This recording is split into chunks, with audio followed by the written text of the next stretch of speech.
नमस्कार, मैं हूं पद्मजा जोशी और आप देख रहे हैं आज की अड़ी। पहलगाम आतंकी हमले को आज 11 दिन हो गए हैं, जहां एक तरफ भारत आतंक के खिलाफ बड़े एक्शन की तैयारी में तरह तरह के कदम उठा रहा है, वहीं दूसरी तरफ सियासत भी इस पर जोरों की जा रही है। एक तरफ ये कहा जा रहा है कि पूरा देश एक साथ खड़ा है, लेकिन फिर भी बार बार भारत के कदमों पर, भारत की तैयारी पर सवाल क्यों उठाए जाते हैं। पहलगाम में जो हुआ उसको लेकर आज देश में दो मुद्दों पर सियासी घमासान छिड़ा हुआ है। एक मुद्दा कांग्रेस सांसद और पंजाब के पूर्व मुख्यमंत्री चरणजीत सिंह चन्नी ने उठाया, तो दूसरा जम्मू कश्मीर की पूर्व मुख्यमंत्री और पीडीपी प्रमुख महबूबा मुफ्ती ने। पहले आपको बताते हैं कि चरणजीत सिंह चन्नी ने क्या किया। दरअसल कल कांग्रेस वर्किंग कमेटी की बैठक हुई, उसके बाद प्रेस कॉन्फ्रेंस में चन्नी ने पुलवामा हमले का जिक्र करते हुए एक बार फिर एयर स्ट्राइक पर सवाल उठाए और कहा कि अगर हमारे देश में कोई बम गिराता तो हमें पता नहीं चलता, तो ऐसा कैसे हो गया कि ना पाकिस्तान में कुछ दिखा, ना किसी ने कुछ इसके कोई सबूत दिए। जब उनसे सीधा सवाल पूछा गया कि क्या आप बालाकोट स्ट्राइक के सबूत मांग रहे हैं, उन्होंने कहा कि मैं तो इतने वक्त से सबूत मांग रहा हूं, लेकिन खैर छोड़िए, जब विवाद आगे बढ़ गया तो फिर सफाई भी उन्होंने दी और कहने लगे कि हमने तो सबूत नहीं मांगा, हम सरकार के साथ ही खड़े। जब पहले अटैक हुआ था तो 40 हमारे आदमी मर गए, जो उस समय पगड़ी के ऊपर से तुरला गया था ऊपर को, उसको हम तुरला बोलते पंजाबी में। आज तक मैंने तो पता नहीं चला मुझे तो कहाँ स्ट्राइक हुए हैं, कहाँ बंदे मारे गए थे उस समय, कहाँ वहां पाकिस्तान में हुआ था। हमारे देश में आकर कोई बम गिरे पता नहीं चलेगा। कहते जी पाकिस्तान में हमने सर्जिकल स्ट्राइक किए थे, कोई कुछ नहीं हुआ, कहीं नहीं दिखे सर्जिकल स्ट्राइक, किसी को नहीं पता चला। सबूत मांगते हैं क्या आप? अरे मैं तो हमेशा मांगता रहा हूँ भैया। सर्जिकल की बात आज कोई है ही नहीं है भैया, और ना ही उसके सबूत मांगे जाते, ना ही मैं मांग रहा हूं। अब मैं नहीं मांग रहा हूं, मैं ये कह रहा हूं कि इस बात को इधर उधर घुमाने की कोशिश मत करो। ये बहुत ही सेंसिटिव इशू है, तुम इधर उधर की बात मत कर। बता के काफिला लुटा क्यों, हमें राहजनों से गरज नहीं, तेरी रहबरी का सवाल है। बात उन लोगों की जो मारे गए हैं सैलानी, जिनको निर्दोषों को मारा है, जिनकी धर्म पूछकर मारा है, वो देश को आज इंसाफ चाहिए, उन परिवारों को इंसाफ चाहिए, सरकार उनको इंसाफ दे। हम सरकार के हर तरीके से साथ हैं। कहने में किसी प्रकार का गुरेज नहीं है। ये बाहर से सीडब्ल्यूसी और अंदर से पीडब्ल्यूसी है। बाहर से कांग्रेस वर्किंग कमेटी है और अंदर से देखा जाए तो पाकिस्तान वर्किंग कमेटी है। आपको याद दिला दें कि जब से पहलगाम हमला हुआ है, अगर कुछ लोग सबूत मांग रहे हैं तो कुछ पाकिस्तान को क्लीन चिट देने में लगे हुए हैं। कई लोग जब निर्दोषों की हत्या पर चिंता जताई जा रही थी तो उससे ज्यादा चिंतित इस बात पे दिखे कि लोकल सपोर्ट का सवाल क्यों उठाया जा रहा है। उन लोगों को निर्दोषों की मौत से ज्यादा चिंता इस बात की थी कि लोकल लोगों को आतंकियों को सपोर्ट करने का आरोप क्यों लगाया जा रहा है। बात यह क्या कही गई कि आप कश्मीरियों, कश्मीरियत और मुसलमानों के ऊपर सवाल खड़ा कर रहे हैं और लगातार नफरत फैला रहे हैं। इसको नफरत की राजनीति कहा गया। लेकिन जो भी लोग ये बात कर रहे थे, उनको सबसे करारा जवाब मिला है जम्मू कश्मीर के पूर्व मुख्यमंत्री फारूक अब्दुल्ला से। उन्होंने ये बात साफ कर दी कि देखिए, ऐसा कोई भी आतंकी हमला लोकल्स की मदद, उनके सपोर्ट के बिना नहीं हो सकता। बस उनका इतना कहना काफी था कि महबूबा मुफ्ती वो मैदान में कूद गई। उन्होंने कहा कि फारूक अब्दुल्ला भी ऐसी बातें करके कश्मीरियों के लिए माहौल खराब कर रहे हैं। महबूबा जी से मैं कहूंगा, ऐसी बातें मत करिए। क्या इन 35 साल में जब ये शुरू हुआ तो किसने शुरू किया? कौन थे जो पार गए? कौन आए जिन्हें हमें वारकुंड को मारा, हमारे पंडित भाइयों को यहां से निकाला? कौन थे? जरा वो जवाब देना। जहां मैं वजीर आला होकर नहीं जा सकता था, ये जाती थे उन टेररिस्ट के घरों में, उसका जवाब दे। हम कभी टेररिज्म के साथ नहीं रहे, न रहेंगे। न हम कभी पाकिस्तानी थे, न हैं, न होंगे।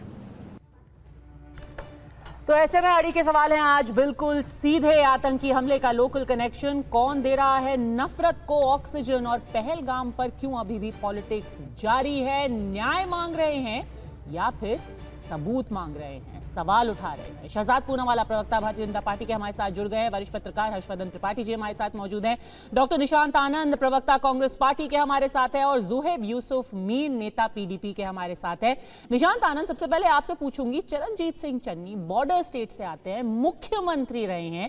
ये वो राज्य है जिससे हमारी सेना में सैकड़ों नौजवान हर साल जाते हैं, और वो कह रहे हैं कि बम गिरा, किसी ने देखा नहीं, सर्जिकल स्ट्राइक हुई नहीं। क्या मतलब है ऐसे बयान का? पूर्व मुख्यमंत्री ऐसा कह रहे हैं, सोचिए। सभी को नमस्कार जी देखिए, उन्होंने अपनी बात को आज बयान देके क्लियर किया कि उनके कहने का मतलब क्या था। देखिए, आज जब 12 दिन हो चुके हैं तो देश जानना चाहता है कि ये सरकार क्या कर रही है, प्रधानमंत्री मोदी जी क्या कर रहे हैं। पिछले 12 दिनों में प्रधानमंत्री जो देश ने देखा, उन्होंने क्या किया। जिस दिन ये अटैक हुआ उसके अगले दिन वो बिहार में चुनावी रैली में चले जाते हैं। नहीं सर, आप चन्नी जी उसके पे बाद कुछ वो तो मन की बोलिए। बात रिकॉर्ड करते हैं। सर्वदलीय बैठक में वो नहीं आते। चरणजीत सिंह चन्नी पे कुछ तो बोलिए, कुछ तो बोलिए। ये कहना काफी नहीं हो जाता ना हर कोई ये तो व्यक्तिगत बयान, या फिर मेरा वो मतलब नहीं था। मैं आपको फिर से पढ़ के सुनाती हूँ उन्होंने क्या बोला। जवाब, हमारे देश में आकर कोई बॉम्ब गिरे पता नहीं चलेगा। कहते हैं कि जी पाकिस्तान में हमने सर्जिकल स्ट्राइक किए थे, कुछ नहीं हुआ, कहीं नहीं दिखे सर्जिकल स्ट्राइक, किसी को पता नहीं चला। इसका दूसरा मतलब क्या हो सकता है? क्योंकि आपने एक बार वो बात को बोल के शक का बीज लोगों के दिमाग में डाल दिया, फिर कह रहे हैं कि मेरा मतलब नहीं था। अरे क्या मतलब था भाई आपका? पद्मजा जी, मुझे 60 सेकंड बोलने दीजिए।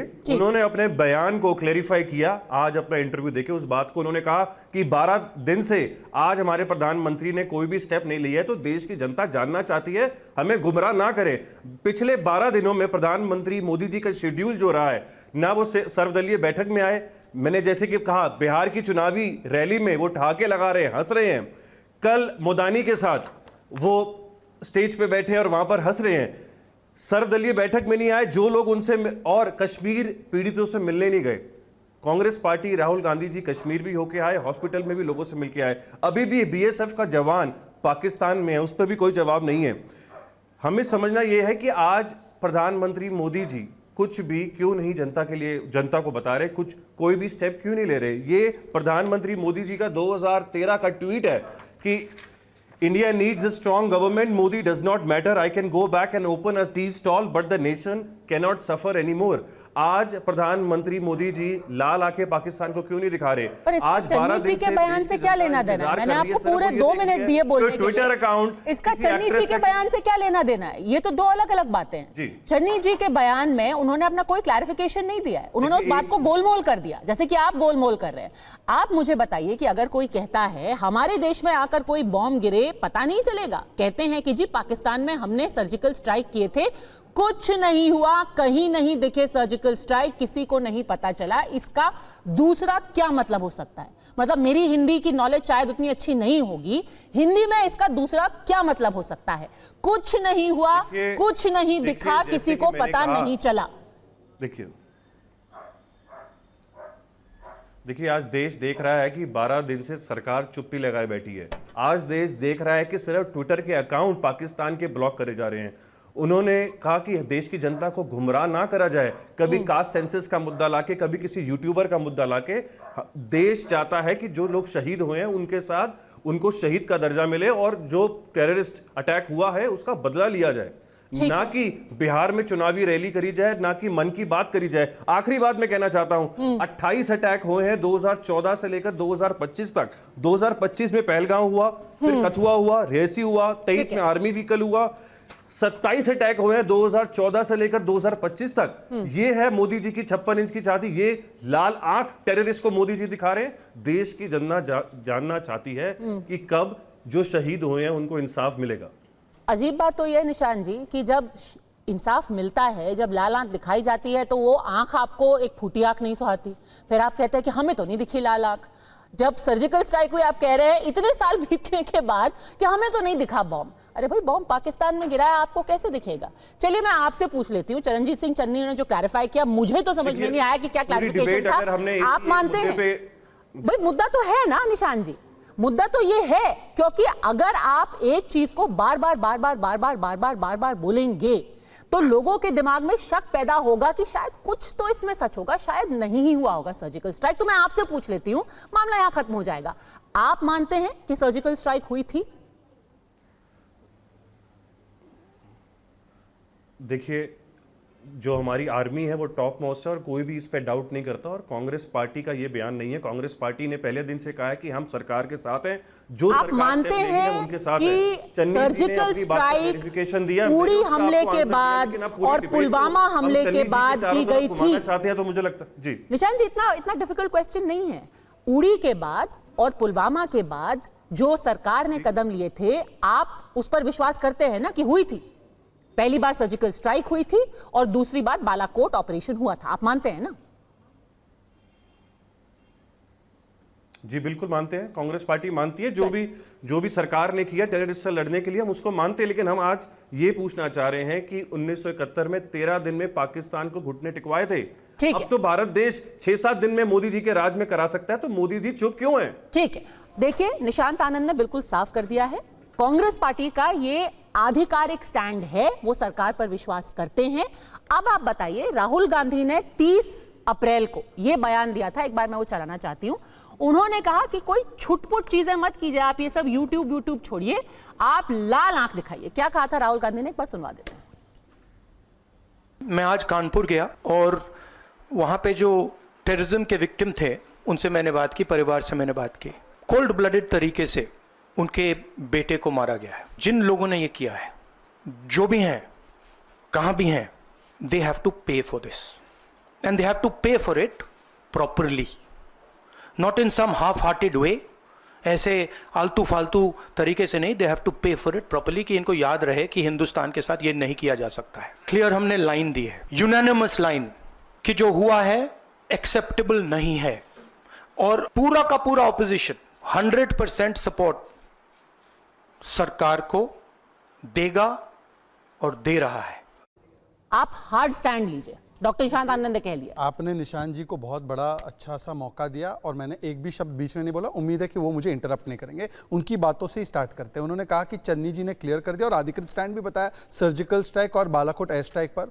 तो मैं उनसे पूछना चाहता हूँ, राहुल गांधी का अधिकृत बयान सर्जिकल स्ट्राइक खून की दलाली थी, बालाकोट एयर स्ट्राइक का अधिकृत बयान दिग्विजय सिंह ने सबूत मांगा, कहा चील कौवे मरे हैं, ये अभी तक उनका बयान कायम है। तो क्या ये दोनों का खंडन करते हैं? पॉइंट नंबर 1 मैं पूछना चाहता हूँ। यही चन्नी जी ने बाय द वे बोला था कि पुलवामा में स्टंटबाजी हुई, मतलब कि दोष भारत पर डाला गया कि इलेक्शन के चलते ये किया गया पुलवामा को, तो इसका मतलब पाकिस्तान को क्लीन चिट दिया गया। यही चन्नी जी ने पार्लियामेंट में खड़े होकर अमृतपाल सिंह के मानव अधिकारों की वकालत की है, और अभी भी कौन सा क्लैरिफिकेशन दिया, आप उनका क्लैरिफिकेशन चलवा दीजिए। वैसे तो मैं आपको एक बात बताऊं पद्मजा जी, आप तो डिफेंस इतना कवर करती है, सर्जिकल स्ट्राइक में बॉम्ब नहीं गिराए जाते।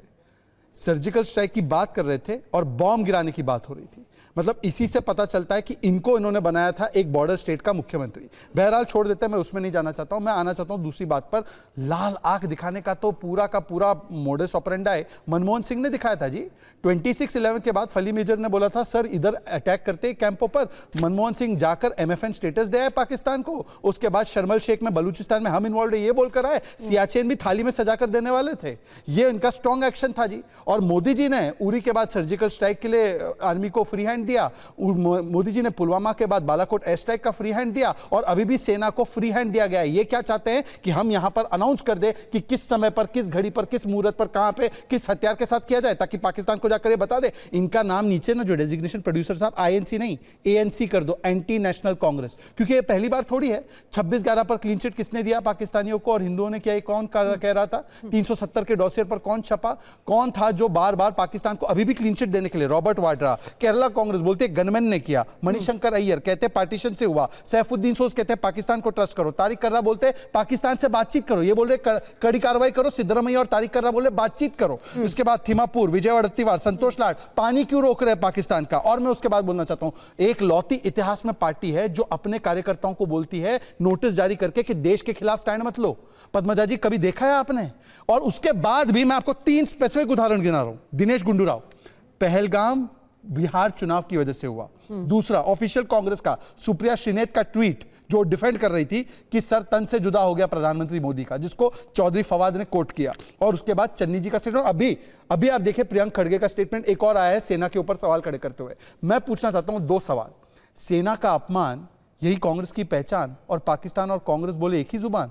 आप बोलिए इन्होंने ही कहा था ना सड़क का गुंडा आर्मी चीफ को, ये ऑफिशियल बयान था नहीं था? ठीक है डॉक्टर निशांत से पूछे नेशनल वॉर मेमोरियल बनाने दिया, रफाल खरीदने दिए, ओआरओपी करने दिया, सेना को लगातार मनोबल कमजोर करना। जनरल रावत ने बताया था, उत्तराखंड से थे वो, आपके स्टेट से, उन्होंने बताया था 2.5 फ्रंट वॉर। 2 फ्रंट पे कौन है हम देखते हैं, हाफ फ्रंट यही है। ये पीडब्ल्यूसी है, ये सीडब्ल्यूसी नहीं है, ये पाकिस्तान वर्किंग कमेटी है। डॉक्टर निशांत आनंद जवाब दे दीजिए, पाकिस्तान फिर हर्षवर्धन जी के पास जाऊंगी। हाँ डॉक्टर निशांत आनंद। देखिए, इन्होंने 26/11 की बात करी। 26/11 के इंसिडेंट में जितने भी टेररिस्ट थे वो मारे गए, और जो बचा उसको जेल हुई, उसको फांसी लगी। ये प्रधानमंत्री मोदी जी का बयान है, मैं सुनाना चाहूँ। ओहो नहीं, चरण कहाँ है इनके? इन्होंने पाकिस्तान से आए आतंकवादियों को मार गिराया और एक को जेल में डाला। कहाँ है निशांत जी? जरा चरण ऊपर कीजिए, मैं छूना चाहता हूँ आपके चरण। सर चरण छूना चाहता हूं मैं, छोड़िए वो बयान। मैं रिपीट करता हूं अपनी बात को, पहले आप ये आपने 10 आतंकियों को मारा जो मुंबई में 167 लोग को मार गए, उसके लिए मैं आपको स्टैंडिंग ओवेशन दे रहा हूं सर, स्टैंडिंग ओवेशन दे रहा हूं मैं सर आपको। ओहो what a great action. Terrorist आए, 167 लोगों को मारा, निशांत जी बोले हमने तो उनको मार दिया जी, ये हो गया ना एक्शन।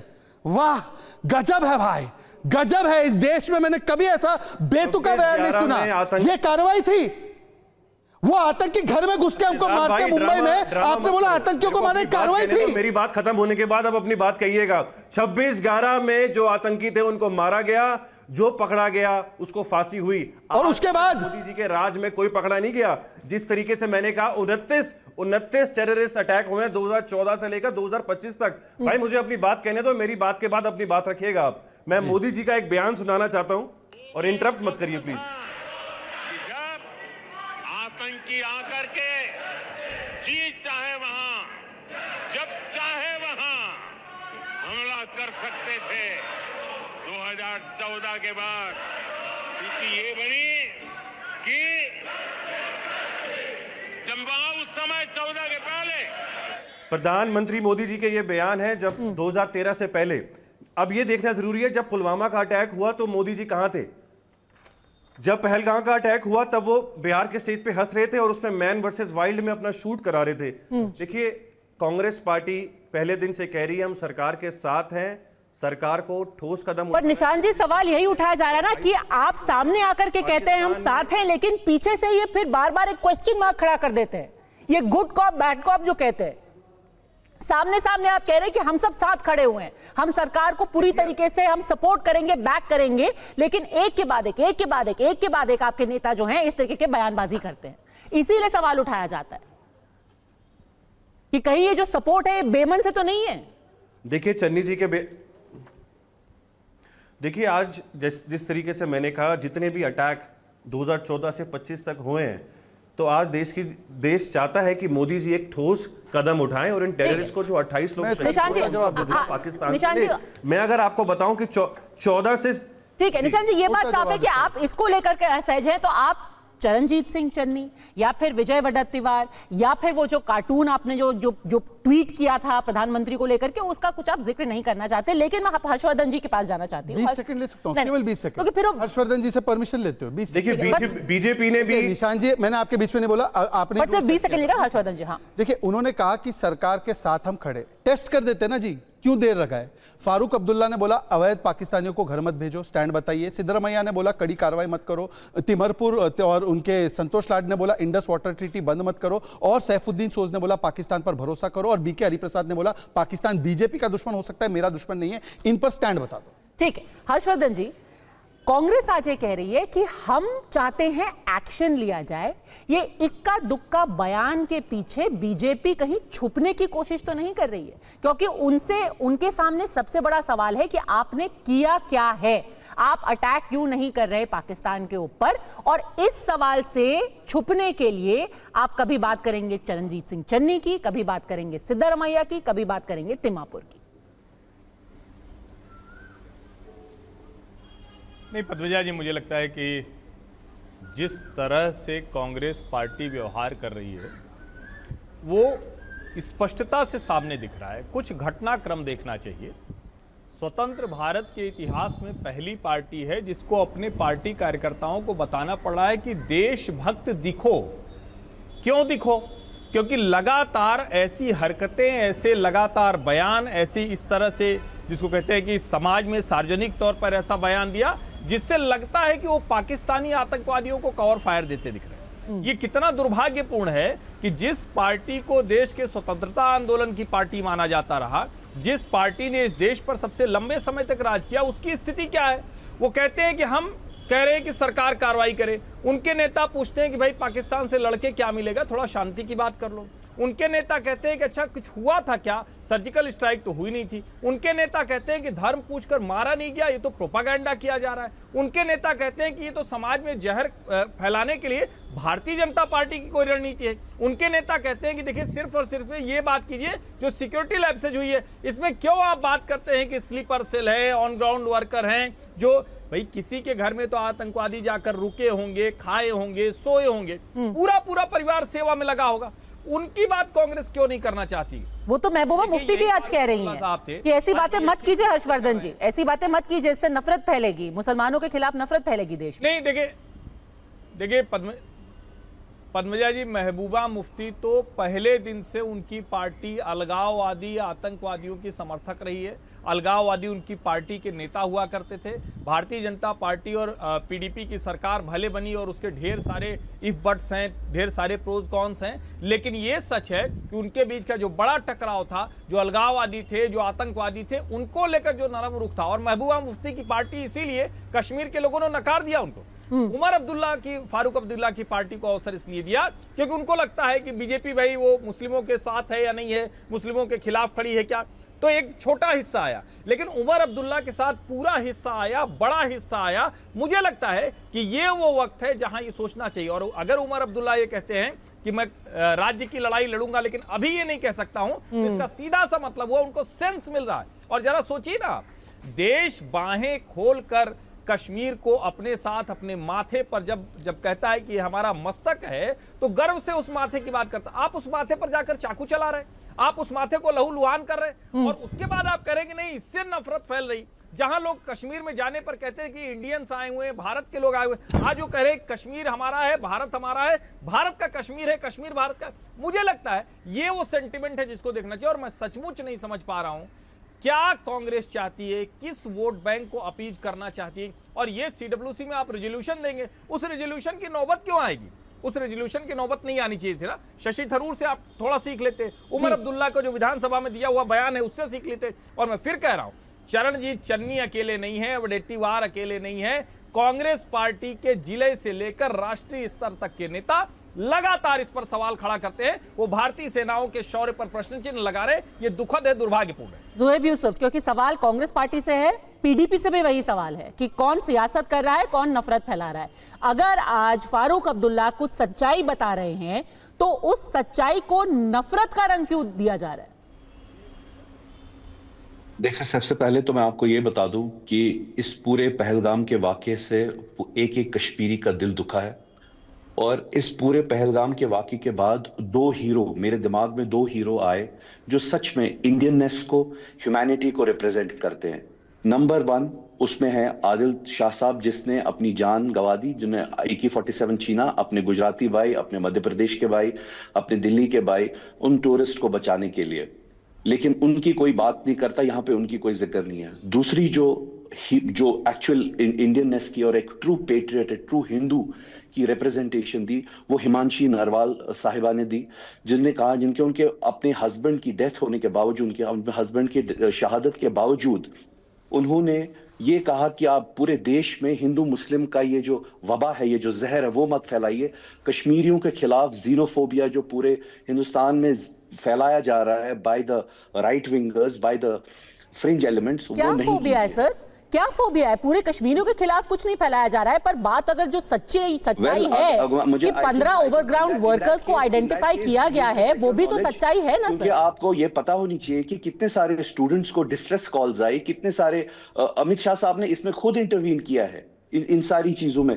आप देहरादून में देख लीजिए, आप चंडीगढ़ में देख लीजिए, आप मुंबई में देख लीजिए। तो ये तो गलती उनकी है ना सर, जो यहाँ पर रह करके देश के दुश्मनों का सहायता कर रहे हैं, ये उनकी गलती है, ओवरग्राउंड वर्कर्स की गलती है सर। जी right now after spewing venom from your studios, I am not spewing any venom sir, मेरे को ब्राउबीट मत कीजिए आप।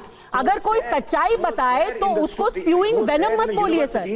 अगर किसी भी कश्मीरी स्टूडेंट को कहीं भी थ्रेटन किया जाता है, उसको कहीं भी इनकन्वीनियंस किया जाता है, उसके खिलाफ होम मिनिस्ट्री ने एक्शन लिया है सर। यूनियन होम मिनिस्ट्री ने एक्शन लिया है। क्यों लिया? क्योंकि यहाँ पे क्योंकि एक हिसाब से जो राइट विंगर्स है उन लोगों ने कश्मीरियों के खिलाफ अक्रॉस द कंट्री जीरोफोबिया फैलाया। क्या जीरोफोबिया है सर? अच्छा ठीक है, इसका जवाब शहजाद पूनावाला देंगे, फिर हर्षवर्धन त्रिपाठी भी कुछ कहना चाहते हैं। मतलब सच्चाई बोलना जीरोफोबिया हो जाता है। एक लाइन साहस तो रखिए। एक लाइन हर्षवर्धन जी, फिर शहजाद पूनावाला। एक लाइन हर्षवर्धन जी। हाँ प्लीज बोलिए। पद्मजा, ये जो भी साहब हैं खतरनाक व्यक्ति हैं, ये कह रहे हैं कि देश भर में कश्मीरियों के खिलाफ जहर है।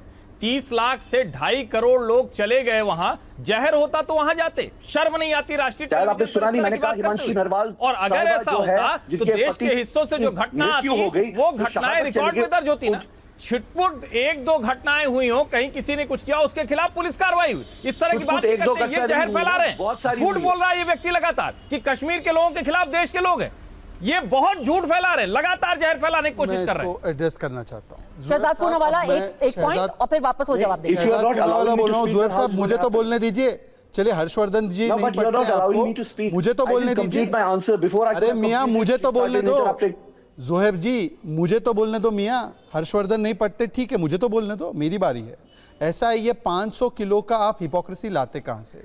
बचाने वाले का धर्म तो तुरंत दिख जाता है, पर जिसको धर्म देखकर, खतना है या नहीं देखकर, शरीर देखकर, नाम देखकर मारा गया, उसका धर्म नहीं है। उसको टारगेट करने में कोई धर्म नहीं था, बचाने वाले का बिल्कुल धर्म था। गजब की हिपोक्रेसी है भाई। आपने हिमांशी जी का बयान कोट किया, मैं उस बयान के साथ हूं, पर आप बताइए सर, मैंने आपको इंटरप्ट नहीं किया।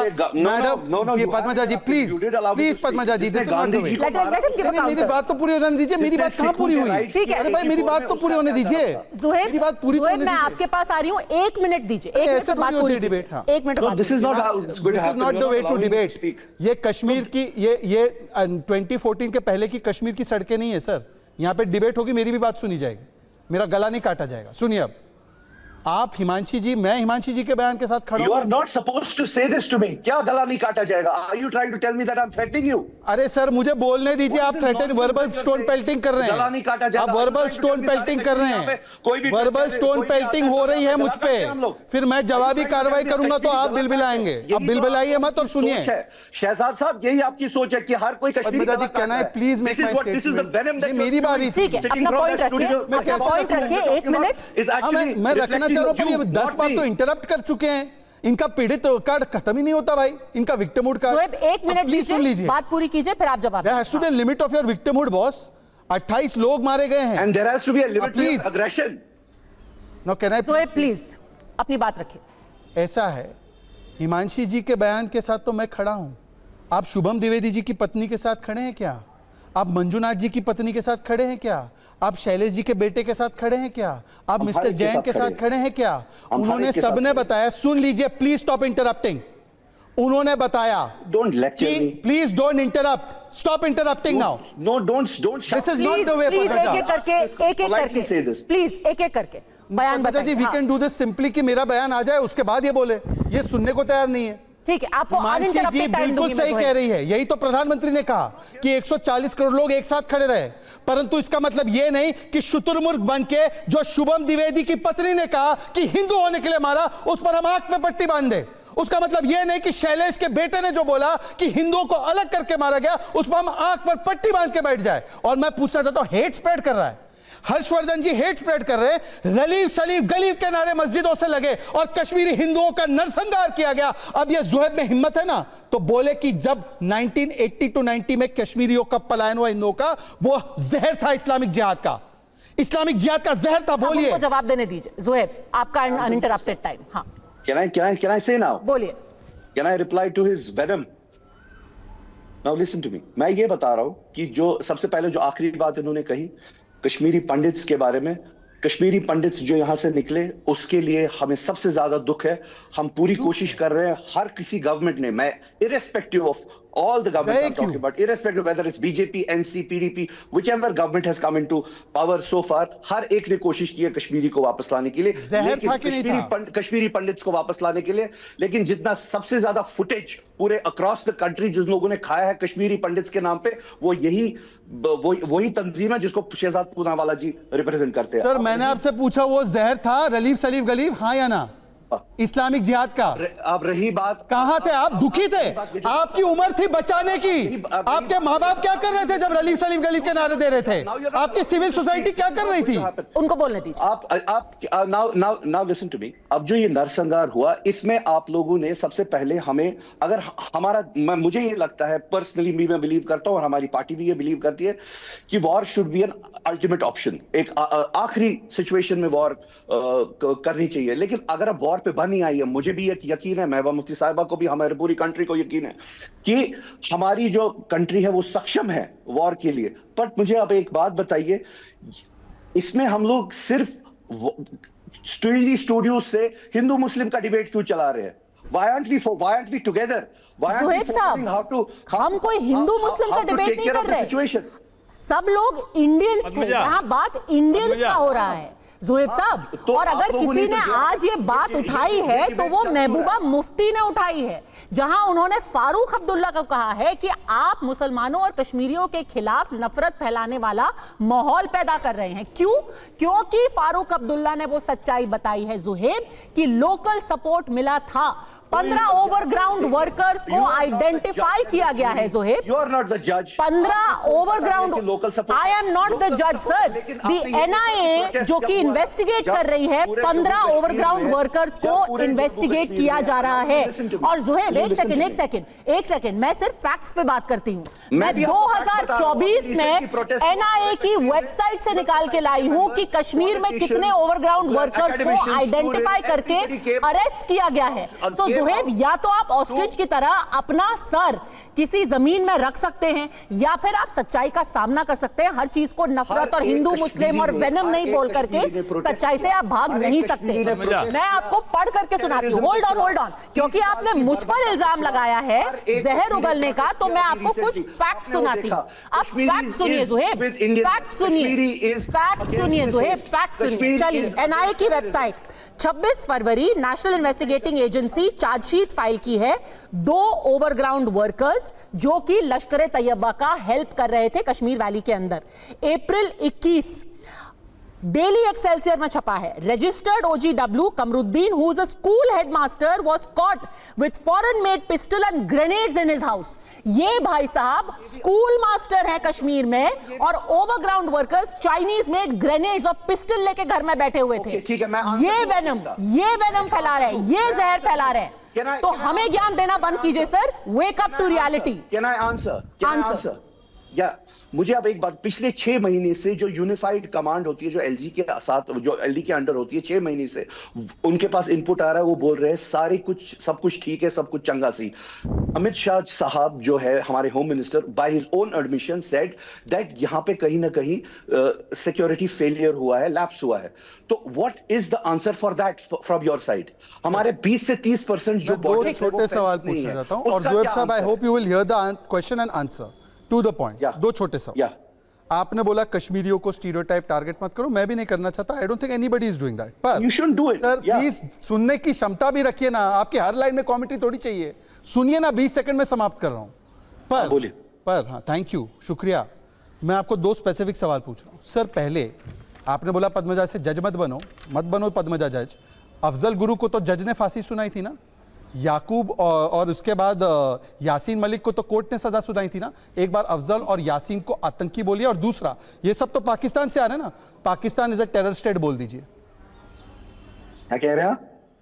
हाँ, अभी तो नहीं सुनाई देगा आपको, क्योंकि मैंने आपको अफजल और यासीन का कन्विक्शन का पूछा है, और वो दोनों कन्विक्ट कोर्ट के द्वारा हुए हैं। दोनों को आतंकी बोलो सही हुआ कि इनको सजा मिली, सही हुआ अफजल लटकाया गया, और बोलो कि पाकिस्तान टेररिस्तान है। देखिए, मैं जो भी बोलूंगा अपने मन से बोलूंगा, आपके हिसाब से नहीं बोलूंगा। Now listen to me. ये पाकिस्तान के खिलाफ भी जहर नहीं फैलाना है। पाकिस्तान पे फूल बरसाएं, हम क्या करें? Terrorist state, if that's what you want to hear, okay. Pakistan is a terrorist state if that's what you want to hear. हाँ, तो फिर बातचीत की वकालत क्यों करते हैं? लिसन टू मी, या जिस बातचीत की वकालत क्यों कर रहा है? यासीन मलिक की आपने बात की ना, जिस यासीन मलिक की आपने बात की, आपको पता होनी चाहिए वो चीफ पोलिंग एजेंट थे। चीफ पोलिंग एजेंट थे वो, जो अभी सलाउद्दीन, उनका नाम यूसुफ शाह था, जो अभी सलाउद्दीन बन के वो अभी आजाद कश्मीर में घूम रहे हैं। वो उनके चीफ। Azad Kashmir? What the hell is Azad Kashmir? India. What the hell is Azad Kashmir? ये आजाद कश्मीर कौन सा है भाई? एक ही कश्मीर है भारत का, जम्मू कश्मीर। What is Azad Kashmir? ये पीडीपी वाला बैठ के आजाद कश्मीर बोलेगा? ये आजाद कश्मीर क्या है भाई? What is Azad Kashmir? आपको सुनिए, ये लिंगो कहां से है आजाद कश्मीर का? Don't you dare say Azad Kashmir on in our channels. There is India's Jammu Kashmir, all of it is ours and it is India's integral part. There is no Azad Kashmir, there is no Ghulam Kashmir, there is no occupied Kashmir, there is no free Kashmir. It is Indian state of Jammu and Kashmir. Pakistan occupied Kashmir में है वो। You called it Azad Kashmir. How dare you call it Azad Kashmir? Oh yeah, please just listen. You have called POK as Azad Kashmir. You scream on top of your. You Pakistani agent. From those studios, I don't know who is paying you. You are an agent of Pakistan. You better pack your bags and get off to Lahore. Go to Lahore. Go to Rawalpindi. Go to Islamabad. Go to Karachi. We don't need you. How dare you call POK Azad Kashmir? How dare you call it Azad Kashmir? Take that back and apologize officially. That is the problem. You don't need it. You are spewing venom against Kashmiri violence. No, I'm not spewing venom. I'm exposing for what you are. Kashmiris are with India, but you want to. You Pakistani mouthpiece. People like you. Pakistan ke bhopu. Incidentally, who have Muslims' name, you have shunned them. You have shunned. Don't make this about Muslims. तुमसे ज़्यादा मुसलमान मैं हूँ. समझ रहे हो ना? तुमसे मुसलमानों का सर्टिफिकेट नहीं चाहिए मुझको। ये मुसलमानों का विषय नहीं है। ठीक है। How dare he calls Pakistan occupied Kashmir as Azad Kashmir? Zoeb, it is whatever the case may be, whatever I said. Listen to me very carefully. I said Yasin. See, this guy is not. You said Azad Kashmir. Take that back. Yasin Malik. Okay. Take it back. पहले तो उसको खारिज कीजिए, बोलो कि ये Pakistan occupied Kashmir, illegally occupied, it belongs to India. Now बोलो. listen to me. I'm all that I'm trying to tell you is that Yasin Malik. I don't want to listen. मुझे नहीं सुनना आपकी बकवास। एक सेकंड। पहले बोलो पाकिस्तान ने कब्जा करके रखा है, भारत का हिस्सा है वो। Democracy was shunned. Therefore, militancy started in Jammu and Kashmir. ठीक है सर वो इतिहास में क्या हुआ है वो सबके सामने है, वो जग जाहिर है, उस पे हजारों किताबें लिखी जा चुकी हैं, लोगों को पता है कश्मीर में क्या हुआ और उसके पीछे रूट कॉज क्या था वो कोई एड्रेस नहीं करता है। आपने पूरे इतिहास का पाठ पढ़ा दिया, पर वो शुरू क्यों हुआ था और क्या कॉल दी जा रही थी मस्जिदों से, ये भी आप उसकी बात नहीं करेंगे, उसको आप जहर बोल देंगे। हर्षवर्धन नहीं पद्मजा जी, मैं ये जो जुहैब मियाँ हैं इनसे एक ही बात बस पूछता हूँ, बिल्कुल जवाबदेही गृह मंत्री से मांगेंगे, एलजी से मांगेंगे, उन्हीं से मांग रहे हैं और किससे मांगेंगे? कोई अलगाववादी आतंकवादियों के समर्थक से थोड़ी ना मांगेंगे। सिक्योरिटी लैब हुई है, उसकी जवाबदेही भारत सरकार है, हम उनसे मांगेंगे।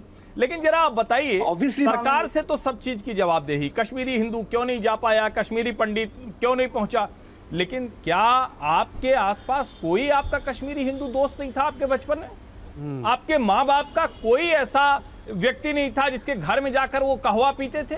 किसी के सेब के बागान पर, किसी की केसर की खेती पर, किसी के मैदान पर, किसी की जमीन पर आपने कब्जा कर नहीं रखा है?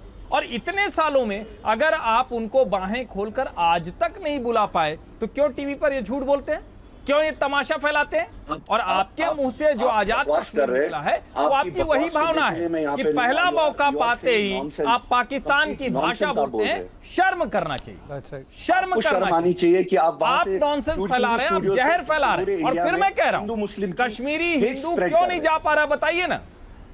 वो आप अपने वो आप हिंदू क्यों नहीं जा पा रहा? अभी हिंदू मुस्लिम कहां से हो गया? कश्मीरी हिंदू क्यों नहीं जा पा रहा है?